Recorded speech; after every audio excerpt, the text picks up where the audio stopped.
I'm back. Okay, heater core removal number 2, video number 2. Two things I forgot to do. The bolt that I showed you out here, right there, that is the final one that has to come out. But mine was rusted, so it spun, so it took me a while to get it out. The other thing that I forgot to do, and this is again because I'm an amateur, if you see the two heater lines hanging there, they have to be disconnected. And when you pull the heater core out on the inside, you have to pull it, the top out first, and then lift up on it, and then keep doing that until you wiggle it out, because there's two lines for these two that go into the engine compartment, and that was what was keeping it in. So the bolts are the same. It's all the ones that I showed you. And then you take those two lines off, and that final bolt, the one that wouldn't come off, that I had to play with for a half hour.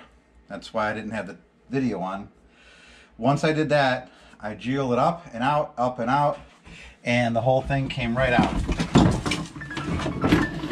Now there are a bunch of vacuum lines connected to it. If you're just repairing, then please be careful with them. Check them for leaks. My suggestion would be to replace all of them. I am not. This whole system is coming out. I am installing a vintage air system. I'm installing it for two reasons.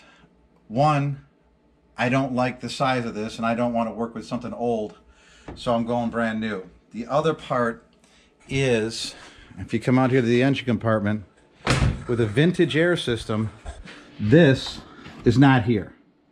None of this is here anymore. All there is a plate with the hoses for the heater core coming out, and I believe the air conditioning separator, the I can't remember what it's called, is out here also. Right now it's buried underneath the firewall.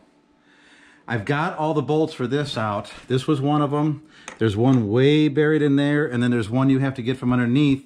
You should get it when you're removing those two lines to get the core out. I'm going to shut the camera off again because I have a feeling this thing is not going to come out easy. The first part is I'm going to have to remove the overflow tank, the coolant tank, and then see what I've got. Now there's 3 bolts out already. I believe when I move the coolant tank, there's going to be a 4th one down there. So I will come back with heater core removal part 3.